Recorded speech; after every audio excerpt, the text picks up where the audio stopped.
Na parte de terça-feira, está consumado.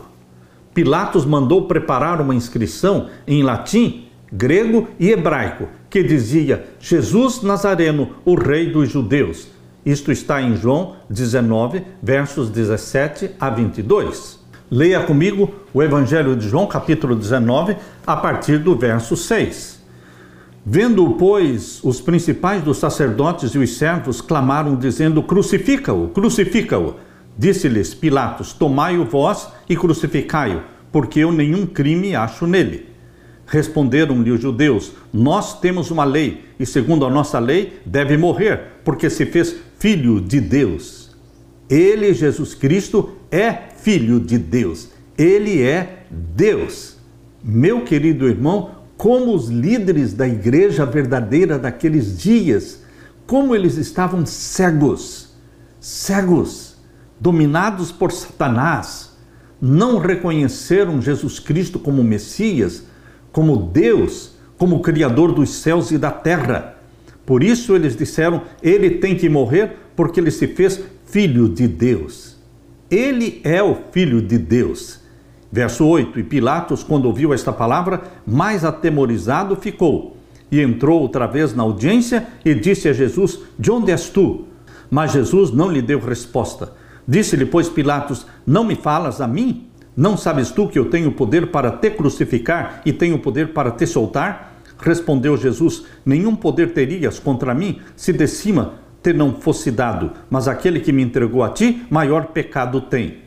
Desde então Pilatos procurava soltá-lo, mas os judeus clamavam dizendo: Se soltas este, não és amigo de César. Qualquer que se faz rei é contra César. E ouvindo, pois, Pilatos este dito, levou Jesus para fora e assentou-se no tribunal, no lugar chamado Litóstrotos, e em hebraico Gabatá, e era a preparação da Páscoa, e quase a hora sexta. Aqui, esta hora sexta é um horário romano, diferente do horário judeu. No horário romano, era às 6 da manhã.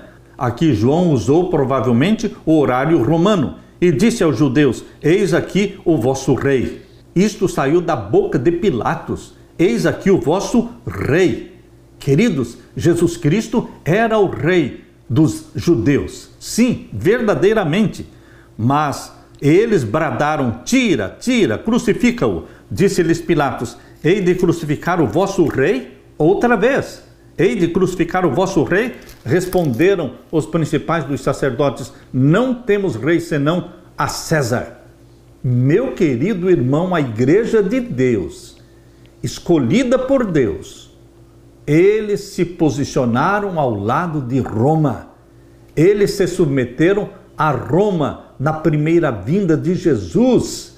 Na primeira vinda de Jesus, Roma dominava o mundo e a igreja de Deus se submeteu a Roma. A história vai se repetir. A história está se repetindo, porque hoje também a igreja que se proclama verdadeira, e eu sou membro dessa igreja, mas não sou da maioria, eu sou do remanescente, e nós não vamos nos curvar diante de Roma.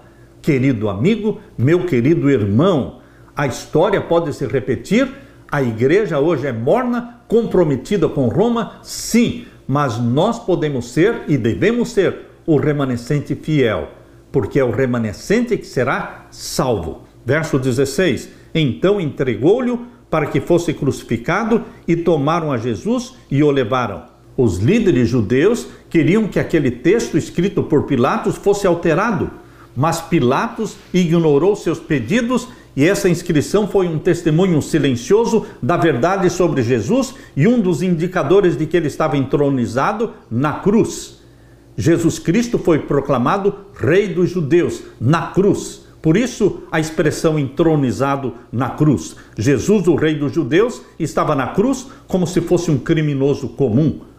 Um poder mais alto do que Pilatos ou do que os judeus. Dirigia a colocação daquela inscrição acima da cabeça de Jesus. No propósito divino, ela devia despertar reflexão e o estudo das Escrituras. Jesus Cristo, o rei dos judeus. Agora leia comigo o capítulo 19, verso 17 em diante. E levando ele às costas da sua cruz, saiu para o lugar chamado Caveira, que em hebraico se chama Gólgota, onde o crucificaram e com ele outros dois, um de cada lado e Jesus no meio. E Pilatos escreveu também um título e pô-lo em cima da cruz, e nele estava escrito: Jesus Nazareno, Rei dos Judeus. E muitos dos judeus leram este título, porque o lugar onde Jesus estava crucificado era próximo da cidade, e estava escrito em hebraico, grego e latim. Diziam, pois, os principais sacerdotes dos judeus a Pilatos: não escrevas Rei dos Judeus, mas que ele disse: sou Rei dos Judeus. Respondeu Pilatos: o que escrevi, escrevi. Tendo, pois, os soldados crucificado a Jesus, tomaram seus vestidos e fizeram 4 partes, para cada soldado uma parte, e também a túnica. A túnica, porém, tecida toda de alto a baixo, não tinha costura. Disseram, pois, uns aos outros: não a rasguemos, mas lancemos sortes sobre ela, para ver de quem será, para que se cumprisse a escritura que diz: dividiram entre si os meus vestidos, e sobre a minha vestidura lançaram sortes. Os soldados, pois, fizeram estas coisas. E junto à cruz de Jesus estava sua mãe e a irmã da sua mãe, Maria de Cleófas e Maria Madalena. Ora, Jesus, vendo ali a sua mãe e que o discípulo a quem ele amava estava presente, disse à sua mãe: mulher, eis aí o teu filho. Depois disse ao discípulo: eis aí a tua mãe. E desde aquela hora o discípulo a recebeu em sua casa. Meu querido irmão, Jesus Cristo encarregou sua mãe aos cuidados de João, o discípulo amado. Agora leia comigo João 19, versos 28 a 30. Aqui lemos: depois, sabendo Jesus que todas as coisas estavam terminadas, para que a escritura se cumprisse, disse: tenho sede. Estava, pois, ali um vaso cheio de vinagre, e encheram de vinagre uma esponja, e pondo-a num isope, lhe achegaram à boca. E quando Jesus tomou o vinagre, disse: está consumado. E, inclinando a cabeça, entregou o Espírito. Está consumado. Meu querido irmão, o verbo grego teleo, terminar, completar, executar, que ocorre no verso 28, tudo já estava consumado. É o mesmo verbo usado no verso 30, está consumado. Por mais horrível que fosse a cena, tudo estava sendo cumprido, realizado, completado. Cristo não desistiu da sua missão. Ele veio para morrer, nasceu para morrer, e ele bebeu o cálice amargo da morte. Quando Cristo disse está consumado, ele estava concluindo ou cumprindo a obra que o Pai lhe tinha dado para fazer. Está consumado. O que isso significa? Como isso se aplica à sua e à minha vida? Jesus Cristo abriu a porta da graça na cruz do Calvário.